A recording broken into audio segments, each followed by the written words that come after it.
Hi guys. I'm sorry that I can't be there today, but the baby has probably got the flu. And she's been running fever for 2 days. So I have to take her to the doctor to figure out what's going on. So hopefully I will be back on Wednesday, but I don't really know. So we'll just kind of have to play it by ear. But I will definitely be doing instructional videos for you guys so that we can continue moving in the Crucible and we don't waste any more time. So this video is specifically for second and third block. Fourth block will have a separate video because they are a little bit more ahead. So if you are fourth block and this video is playing, please tell them to stop and go get another teacher to go to your Google Classroom and play your video. Okay. So the plan is that you guys need to go get your folders from the card if you haven't already, but I know that you guys already have because you know what you need to do. For second block, you guys need to make sure you pick up your Act 3 reading questions and staple on top of your Act 2 questions. My third block people, if you didn't get Act 3 reading questions, go grab them from the cart and put them in your folders. So the plan is that we're going to start reading Act 3. For third block, we didn't really get very far, so I consider it still starting. And then while reading, I'm going to continue to write the answers and kind of talk to you guys about them. So you guys just need to write them down because that's how I know that you participated. My second block people, you're going to have until the end of the day tomorrow to turn your Act 2 journal in because we have testing tomorrow. So we're doing like e-learning digital assignments for our classes. I think it's still the plan. So you will have until, tomorrow evening to turn in your journals. We're going to do our Acts 1 through 3 quiz whenever I get back. I don't know when that's going to be. Just because I can't be there to monitor and make sure you guys aren't cheating. So, if you have to go to the bathroom or something, we're not going to pause for that. You just go to the bathroom and you miss what you miss, just like if you were in class. However, you will have the ability to go back if you need to when you get home. So that's the difference. While I'm writing things, if you guys need to pause for a second, like as a whole group for a few seconds, one person can be in charge of pausing the screen, or the sub, if you're willing to do that, you can pause the screen. But do not linger for very long because I'm going to give you time within this video to write the things down. Okay, so when we left off on Act 2, John Proctor has finally decided that he's gonna come clean and tell the truth about his affair with Abigail so that he can free his wife. And he's also going to make Mary Warren tell the truth about the girls lying and pretending in the court proceedings. So hopefully with both of these things, that will be enough evidence to kind of make the trials stop and then, kind of clean up the mess that's been made. So that's kind of the hope. All right, so in my third block, we talked about the setting and 2 new characters. So my second block people, you need to write down what's at the top of this page right here.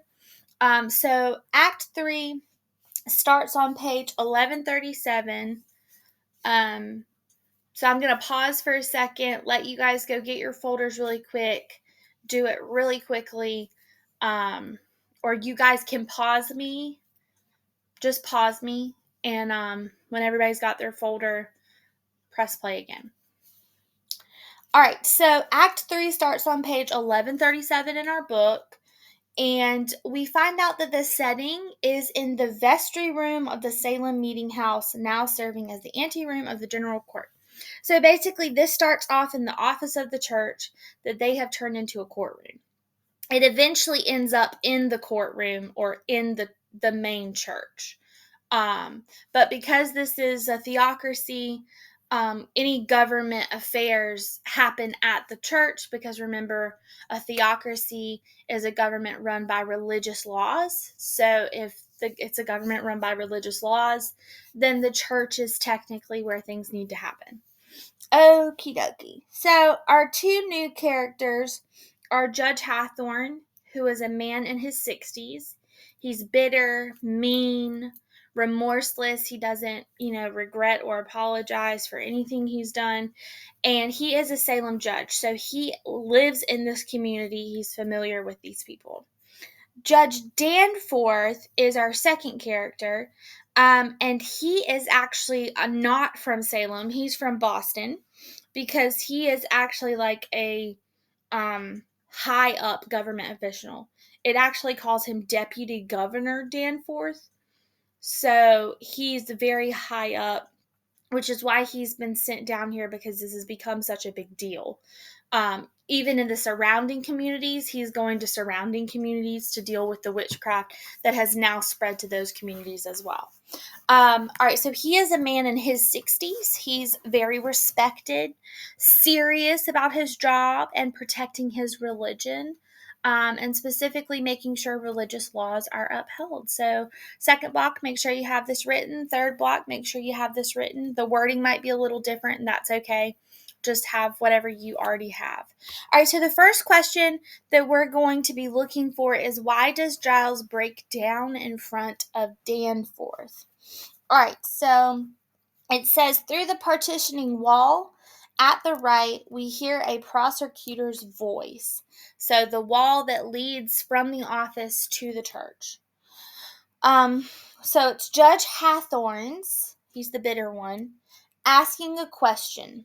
Then a woman's voice, Martha Corey, that's Giles Corey's wife, replying. All right, so here we go. Now, Martha Corey, there is abundant evidence in our hands to show that you have given yourself to the reading of fortunes. Do you deny it? I am innocent to a witch. I know not what a witch is. How do you know, then, that you are not a witch? Well, if I were, I'd know it. Why do you hurt these children? I do not hurt them. I scorn it. I have evidence for the court. Show your seat now, man. Thomas Putnam is reaching out for land.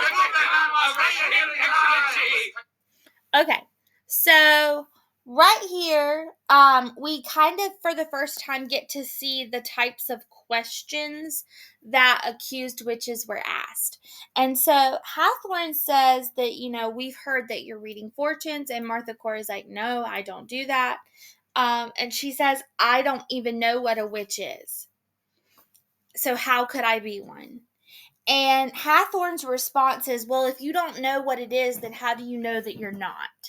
So this kind of just shows us that there was really no way to talk yourself rationally out of this, because if they wanted to believe that you were a witch, then that's what they were going to do. And they believe that the devil is a master manipulator, and so really and truthfully, if you were accused of witchcraft, I mean, there was no way to prove that you weren't. So Giles comes in and he says that I have evidence for the court, meaning I have evidence to show that, my wife isn't a witch, and that, none of these people that are accused are witches. And he says it's because Thomas Putnam is reaching out for land. So we are going to write that.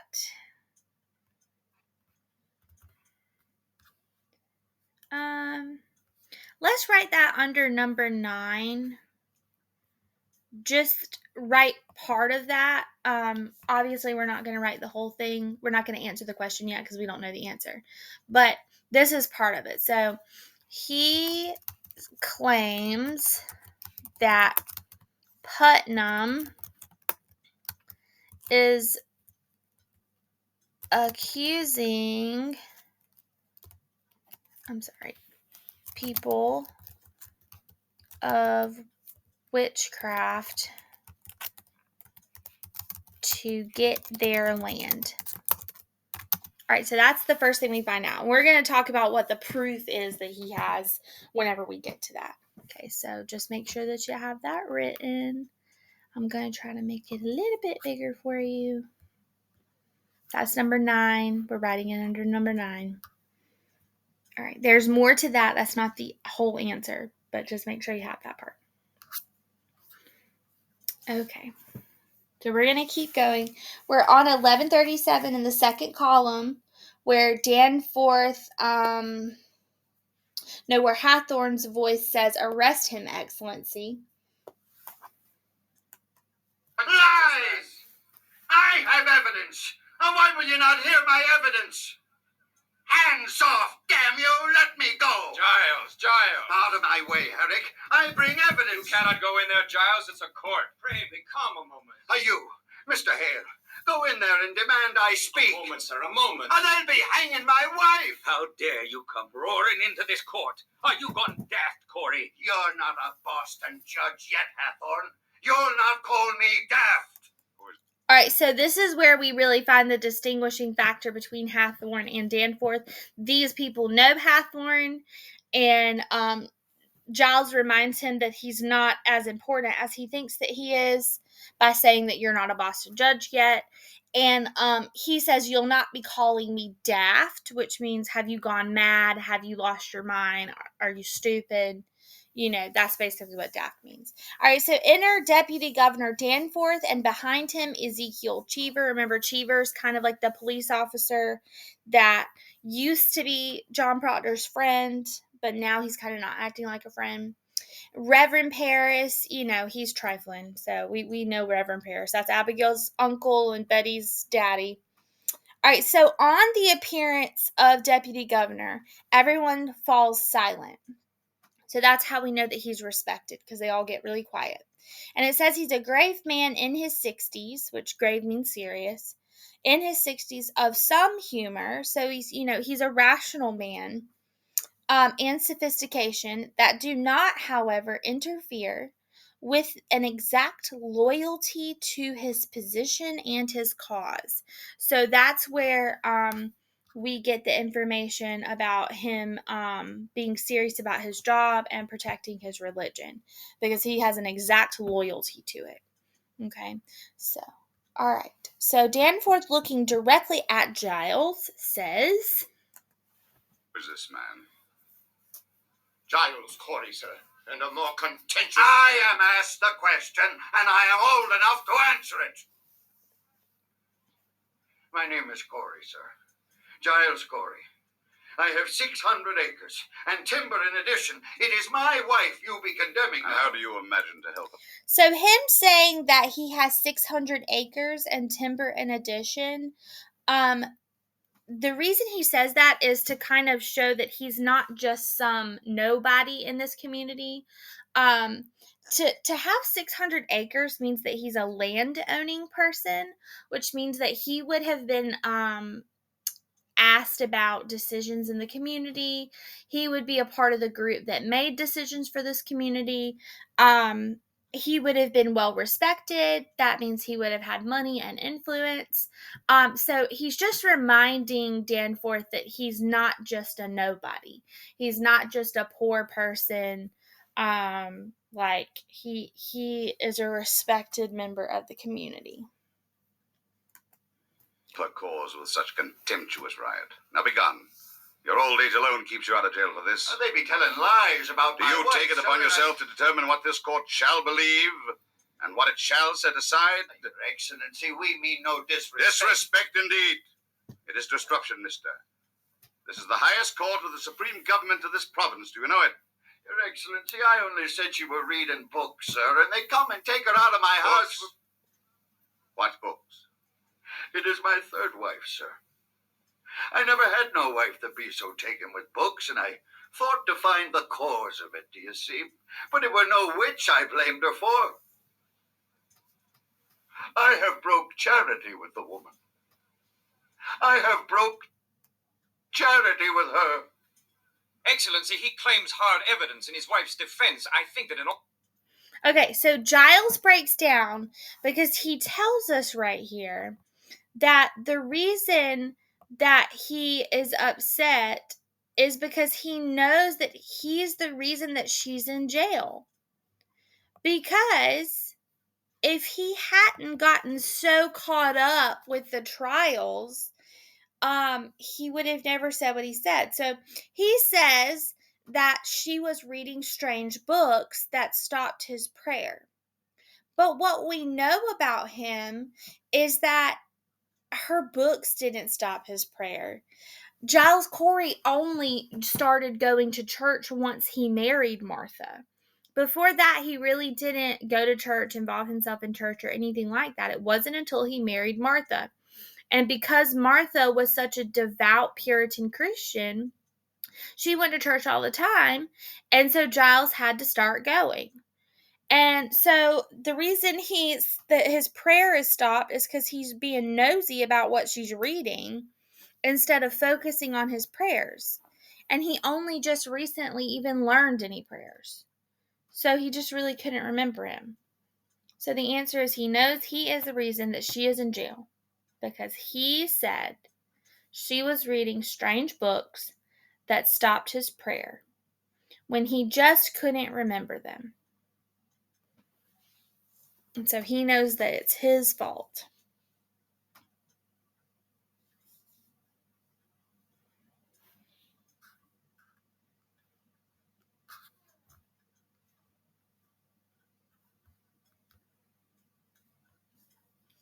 So the next question we're going to be answering is what is meant when it is said that Mary had been striving with her soul. So we're at the top of 1138 in the second column. And it says, he covers his face ashamed. Danforth is respectfully silent. Then Hale says, Excellency, he claimed hard evidence for his wife's defense.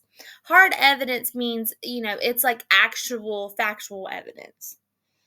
I think that in all justice you must.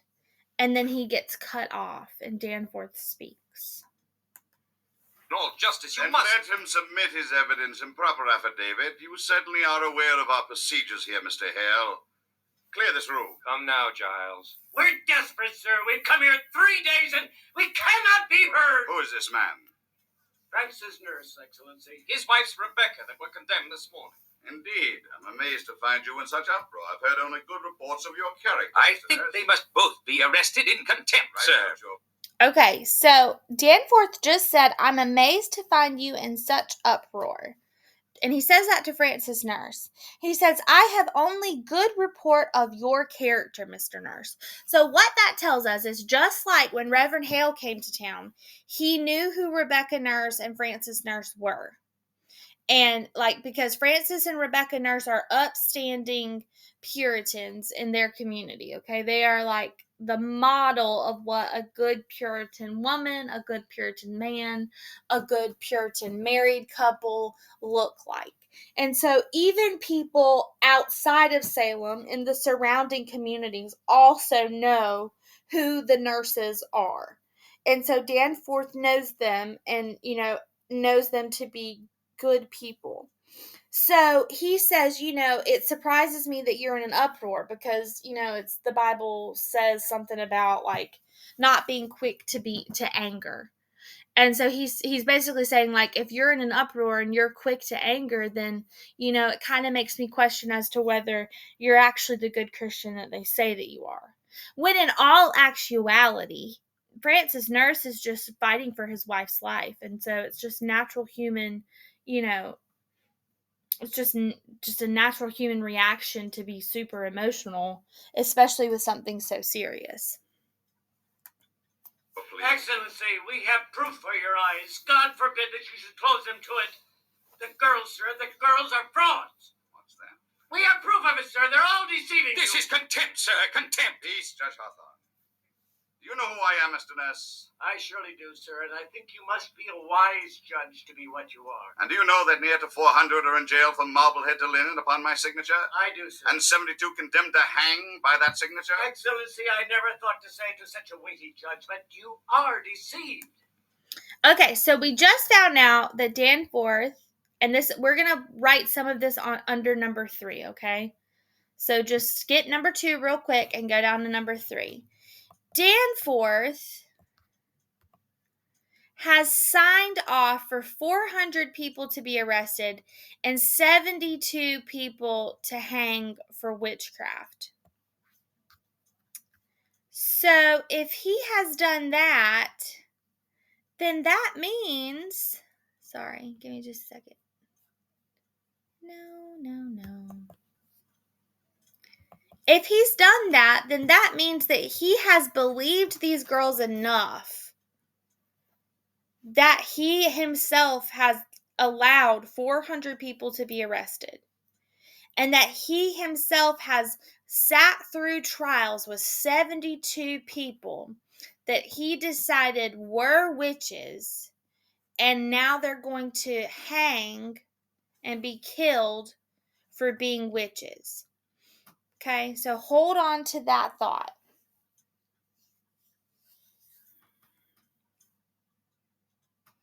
All right, it says, enter Giles Corey from the left.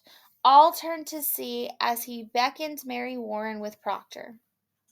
Mary is keeping her eyes to the ground. Proctor has her elbow as though she were near to collapse. So we're like in the middle of the first column on 1139. And it says, Paris, on seeing her, is in shock.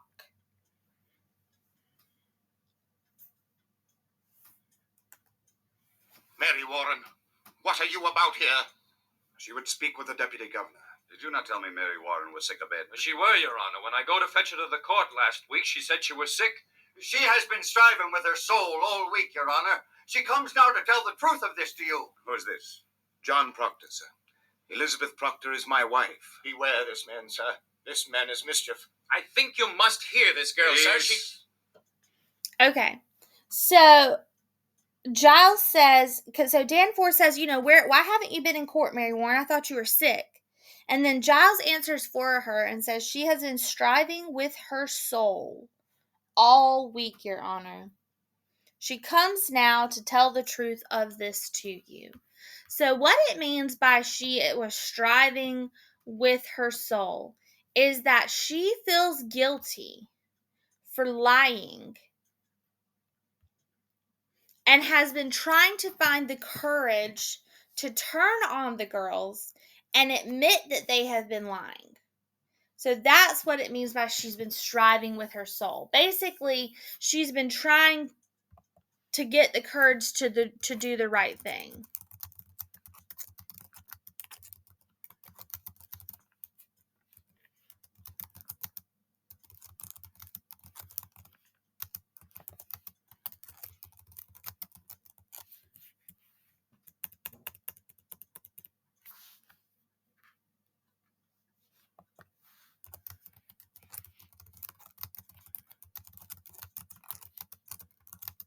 So you can write either one of those answers. You can write the first part of it, or you can write whatever's the stuff in parentheses. Okay. And then Hale says this excitedly. I think you must hear the girl, sir. So Hale at this point has figured out that, there isn't witchcraft here, and these girls are lying and getting revenge.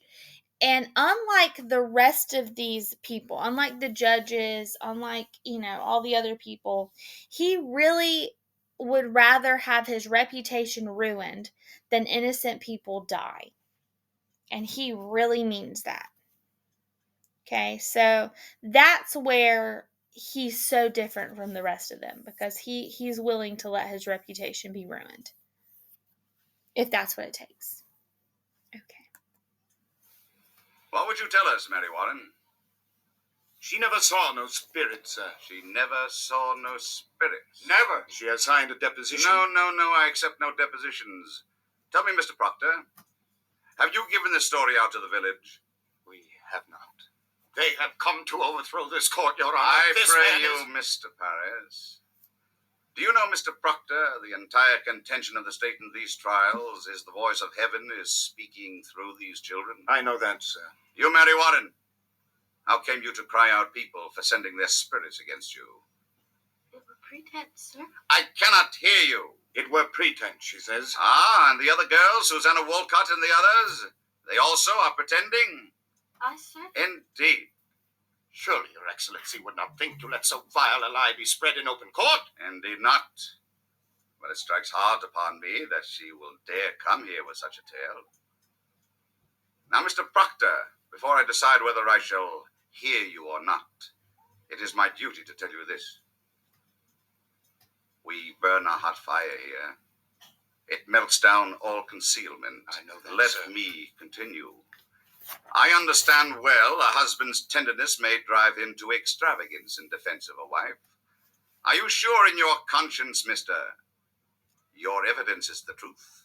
It is, sir, and you will surely know it. And you thought to declare this revelation in an open court before the public? I thought I would, sir, with your permission. Now, mister, what is your purpose in doing so? Why, I would free my wife. There lurks nowhere in your heart or hidden in your spirit any desire to undermine this court? So notice that he's like mad at John Proctor because he wants to bring this news out into the public. So instead of trying to meet with Danforth in private, he's come to the court to say all of this in court so everyone can hear it. And then Danforth says again, you're not trying to undermine this court. So basically what Danforth is saying is like, we don't really want your testimony to be in public because it might undermine our authority. Like, we've already signed for 72 people to hang. We've already decided there are witches here.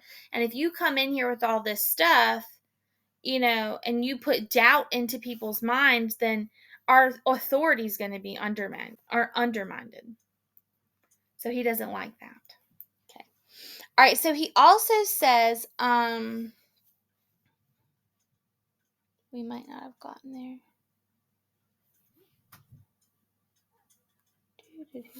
Let me make sure. Yes. He says that where's it? Hang on. Give me just a second. Sorry. I lost my place. He tells us basically why he's so alarmed that Mary never saw spirits. And it's because he's already signed off for 400 people to be arrested, 72 to be hanged. But then he says, I pray you, Mr. Parris, and then, do you know, Mr. Proctor, that the entire contention of the state in these trials is that the voice of heaven is speaking through the children. So he has signed off on 400 people to be arrested, 72 people to be hanged for witchcraft. So if the girls are lying, which we know that they are, but if he finds out and the public finds out the girls have been lying, then he has sentenced innocent people to death. And he's worried about how that's going to look for him. He's worried about his reputation if he has been fooled by these little girls. Because it's not going to look good for him if he has been fooled by little girls. And we're talking about like not just like a couple people. We're talking about 400 people have been arrested because of these little girls. 72 of them have been, sentenced to die because of them. So this is a huge deal for him, and his reputation is at stake.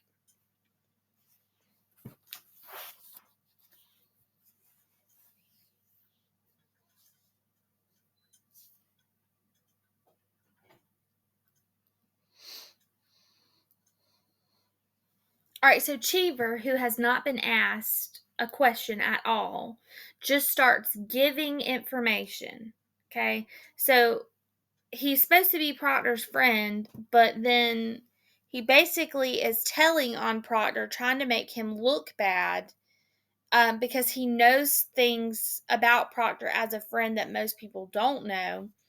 And no one asks him for this information. He gives it freely. And it's almost like he's trying to get Proctor in trouble. Why, no, sir. Your Excellency? Mr. Cheever? I think it be my duty, sir. Now, you'll not deny it, John. When we come to take his wife, he damned this court and ripped your warrant. Now you have it. He did that, Mr. Hale?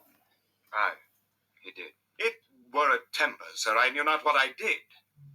Mr. Proctor? Aye, sir. Have you ever seen the devil? No, sir. You are in all respects a gospel Christian? I am, sir. Such a Christian that he will not come to church but once in a month. Not come to church? I have no love for Mr. Paris. It is no secret, but God I surely love. You plow on Sunday, sir. Plow on Sunday? I think it be evidence, John. I'm an official of the court. I cannot keep it. I have once or twice plowed on Sunday. I have 3 children, sir, and until last year my land give little. You'll find other Christians that do plow on Sunday, if the truth be known. Your Honor, I cannot think you may judge the man on such evidence. I judge nothing. I tell you straight, mister, I have seen marvels in this court. I have seen people choked before my eyes by spirits. I have seen them stuck by pins. I have seen them slashed by daggers. I have until this moment not the slightest reason to suspect the children are deceiving me. Do you understand my meaning? Excellency, does it not strike upon you that so many of these women have lived so long with such upright reputation, and that no mark... Do you read the gospel, Mr. Proctor? I read the gospel. I think not. Or surely you would know that Cain were an upright man, yet he did kill Abel. Aye, God tells us that.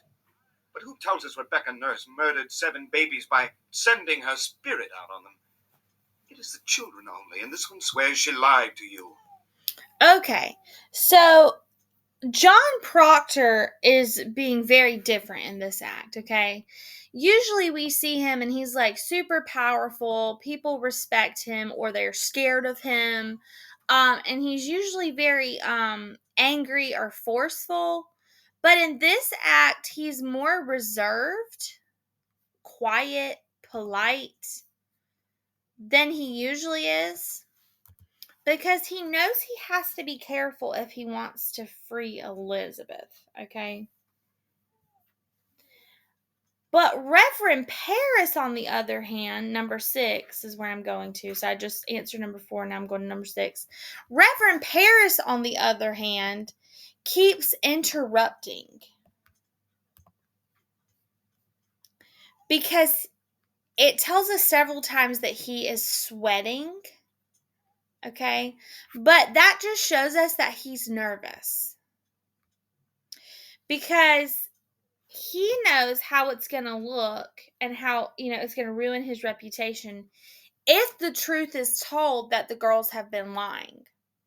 Because if the girls have been lying, then they have now become murderers, because these people are dying because of their lies. So now he is the father and the uncle of murderers. But it's also going to come out that this all started because his niece and his daughter and his slave were in the woods doing what the Puritans would have seen as witchcraft. So altogether, Reverend Paris's reputation is going to look horrible if this all comes out. So naturally, he wants to kind of interrupt and distract everybody from finding out the truth. Okay. All right, Danforth has also just told us something else at the top of 1140. And he basically says, I've seen marvels in this court. I've seen people choked. I've seen people slashed. I've seen people stuck with pins. So he's saying, like, Mr. Proctor, it's very hard to believe that Mary Warren is lying, because I've seen with my own eyes what is happening to these girls. And you can't tell me that that's a lie, because it's real. So we can see there that people really did believe this because the girls were so convincing. All right. So we're in the middle of 1140 where we see some stage directions. And it says, Danforth considers, then beckons Hathorne to him. Hathorne leans in and he speaks in his ear. Hathorne nods. Judge Hathorne. Aye, she's the one. Mr. Proctor, this morning your wife sent me a claim in which she states she is pregnant. My wife pregnant? There be no sign of it. We have examined her body. Oh, but if she says she is pregnant, then she must be. That woman will never lie, Mr. Danforth. She will not. Never, sir, never. Well, This is the second time that John Proctor has said of Elizabeth that she would never lie. He said it to Reverend Hale in Act 2, that Elizabeth would never lie. And then he says it again right here in Act 3. So obviously this is a quality of Elizabeth's that, is very well known about her, that she does not lie.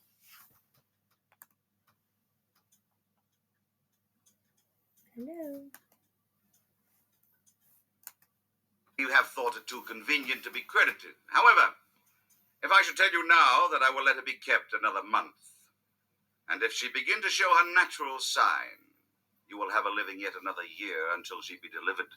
What say you to it? Come, man. You say your only purpose is to save your wife. Good then, she is saved for at least a year, and a year is long. What say you, sir? It is done now.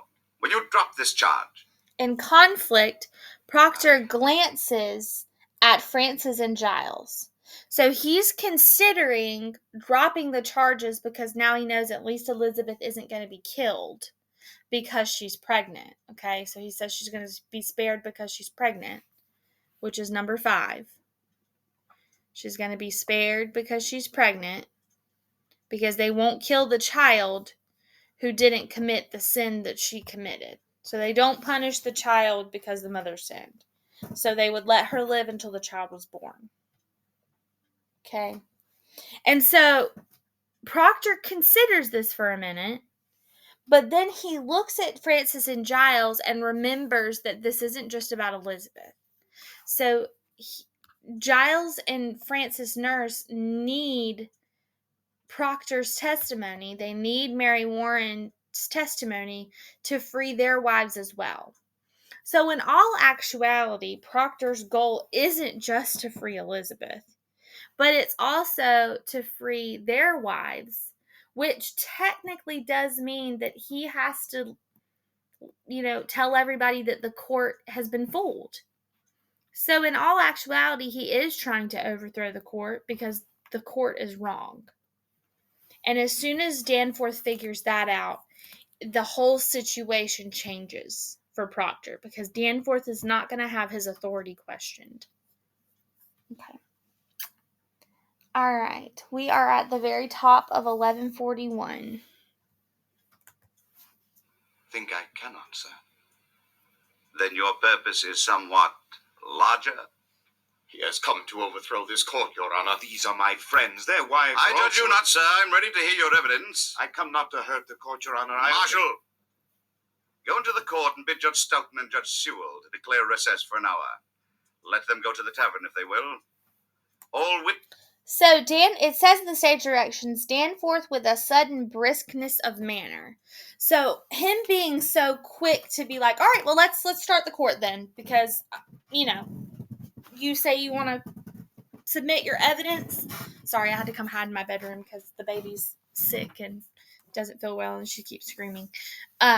But he says that in a briskness of manner, so he's basically like, he's already made his mind up.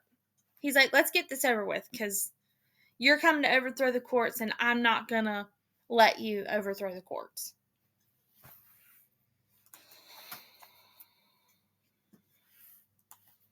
witnesses and prisoners will remain in the building. Aye, sir.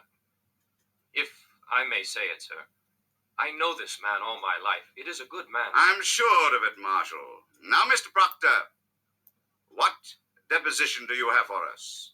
And I beg you be clear, open as the sky, and honest. Well, I am no lawyer, so The pure in heart need no lawyers. Proceed as you will. Will you read this one first, sir? It's a sort of testament. The people signing it declare their good opinion of Rebecca and my wife and Martha Corey. Their good opinion. These are all landholding farmers and members of the church. So him saying that they're land-owning farmers and members of the church shows that the people that have written their names down and believe Elizabeth and Martha Corey and Rebecca to be good people, those people are respected members of the community. Those people are respected members of the church. Okay, so they're good people saying that these are good people. Notice, sir, they've all known the women a long time and never saw no sign they had dealings with the devil. How many names on the list? 91, Excellency. All these people should be summoned for questioning. Mr. Danforth, I gave them all my word that no harm would come to them for signing this. This is a clear attack upon the court. Is every defense an attack upon the court? Can no one? All innocent and Christian people are happy for the courts in Salem. These people are gloomy for it. And surely you will want to know from each and every one of them what discontents them with you. I think they ought to be examined, sir. It is not necessarily an attack on the court, yet I believe... These are all covenanted Christians, Then I'm sure sir. they may have nothing to fear. Mr. Cheever, have warrants drawn out for all these. Arrest for examination. Now, Mr. Proctor, what other information do you have for us, sir? You may sit down, Mr. Nurse. I have brought trouble to these people. No, old man, you have not hurt these people if they are of good conscience. But you must understand this, sir. All right, so the list that John brings is a list of 91 names of people who testified that Elizabeth, Rebecca, Martha are good women that have never sinned or done witchcraft that they have seen. Okay, so they're putting their names on the line to testify that these are good Christian women.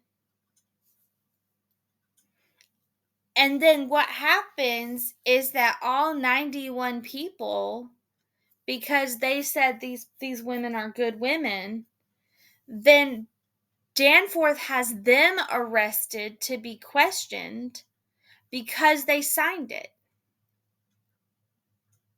So you can kind of see here that it really was hard basically to have, anyone say anything good about you, because if you said anything good about someone, then you were being questioned too.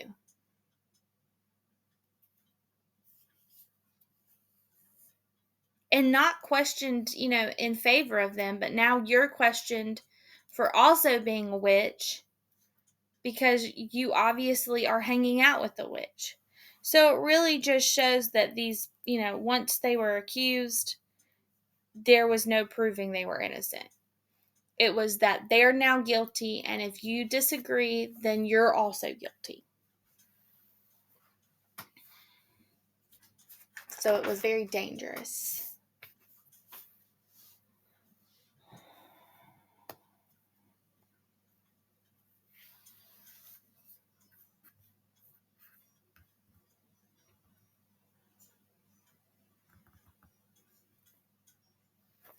All right, we are at the top of 1142.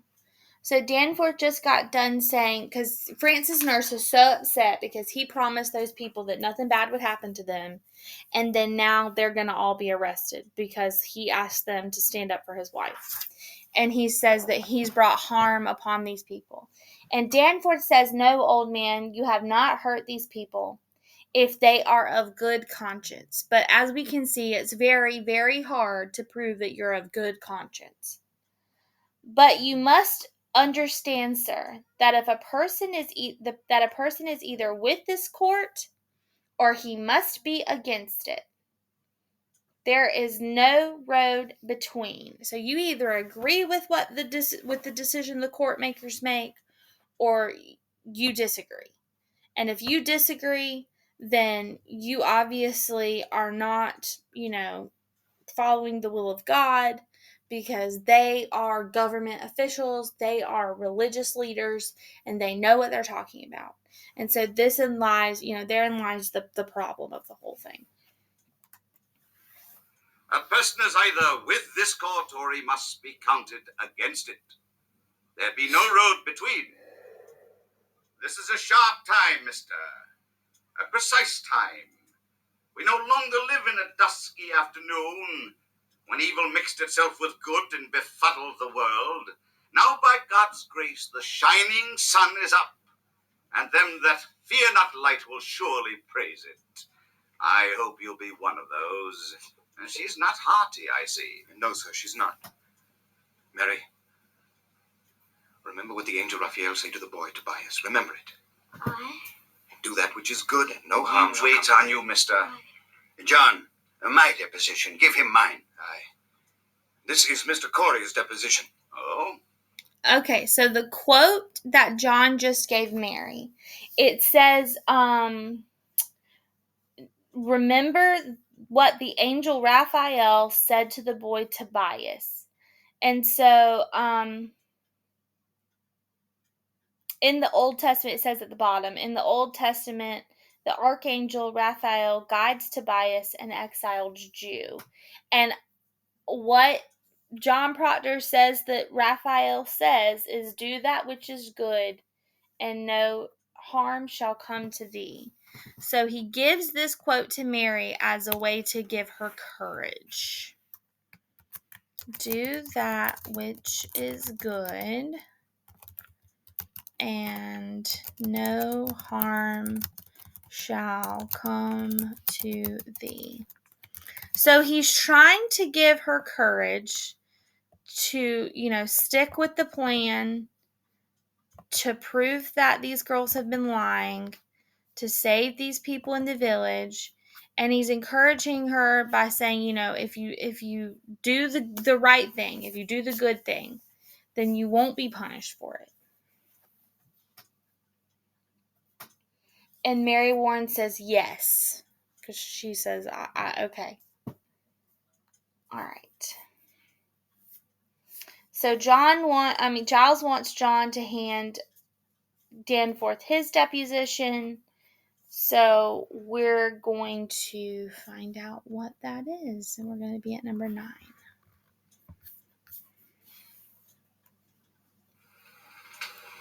What lawyer drew this, Corey? You know I never hired a lawyer in my life, Hathorne. Very well phrased. My compliments, Mr. Corey. Mr. Paris, if Mr. Putnam is in the court, would you bring him here? You have no legal training, Mr. Corey? I have the best, sir. I am 33 times in court in my life, and always plaintiff, too. Oh, then you are much put upon. I'm never put upon. I know my rights, sir, and I will have them. You know, your father once tried a case of mine. It might be 35 years ago, I think. Indeed. He never spoke to you of it. No, I don't recall it. Well, that's strange. He gave me £9 damages. He were a fair judge, your father. You see, I had a white mare that time, and this fella come to borrow the mare. There he is. Mr. Putnam, So it says, enter Paris with Thomas Putnam. When he sees Putnam, Giles's ease goes. He is hard. So he's angry, okay? So what we see here is that Giles is like, yes, I knew your daddy. He was such a good judge. So he trusts Danforth because he liked Danforth's father, who was also a judge. All right, so Giles says, there he is. I have here an accusation by Mr. Corey against you. It states that you coldly prompted your daughter to cry witchery upon George Jacobs, that is now in jail. It is a lie. Mr. Putnam states your charge is a lie, sir. What do you say to that? A fart on Thomas Putnam. That is what I say to that. Yes. Well, what proof do you submit for this charge, sir? My proof is there. If Jacobs hangs for a witch, he forfeit up his property. That's law. And there is none but Putnam with the coin to buy so great a piece. This man is killing his neighbors for their land. What proof, sir? Okay. So he claims Putnam is accusing people of witchcraft to get their land. And the proof is that if Jacobs hangs for a witch, now George Jacobs is a man. If Jacobs hangs for a witch, he forfeits up his property.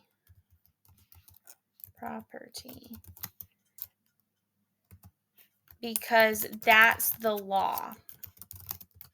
And only Putnam has the money to buy that much land. It's also convenient. I don't think convenient. Right? There we go. That Jacobs is Putnam's neighbor.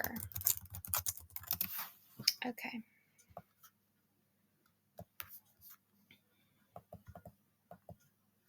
And then Corey's going to go on to tell us that he heard it from an honest man.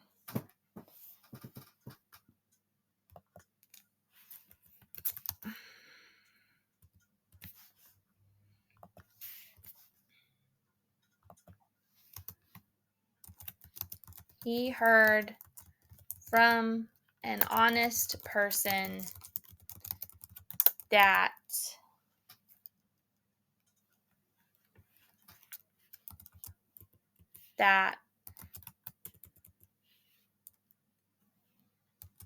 he heard Putnam say it. That he heard Putnam admit to it.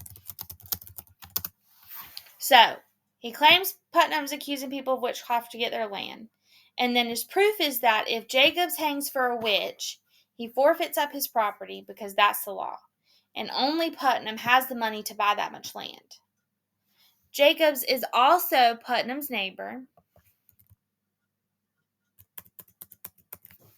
So Putnam could expand his land. And Giles says that he heard from an honest man that he heard Putnam admit to it. But he doesn't give the name.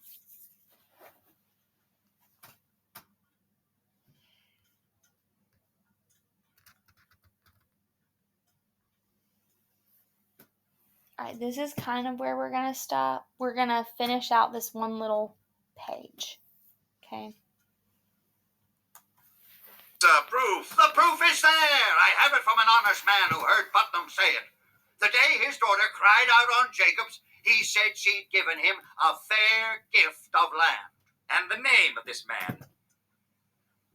What name? The man that gave you this information. Why, I cannot give you his name. And why not? You know well why not. He'll lay in jail if I give his name. This is contempt of the court, Mr. Danforth. Surely you will tell us the name. I will not give you no name. I mentioned my wife's name once, and I'll burn in hell long enough for that. I stand mute. Okay.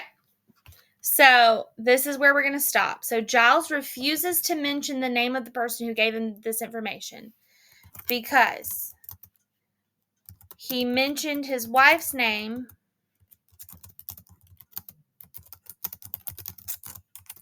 and now she is being accused of witchcraft.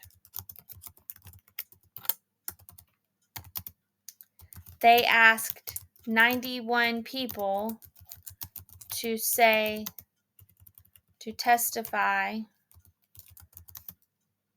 for their wives' good character, and they are being arrested.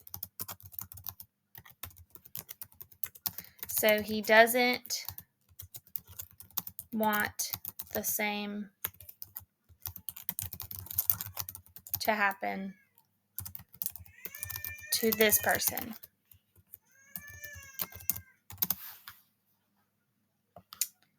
And that is where we're going to stop for the day. So if I'm not back by Wednesday, I will do another little video. Okay? To make sure you get that answer. All right. Have everything written down. My second block people, don't forget to do your Act 2 journals and get them turned in. All right. Make sure you put your folders back up. Do not take them from the room because if they get lost, you don't get your grade. All right. You guys have a great day. Bye.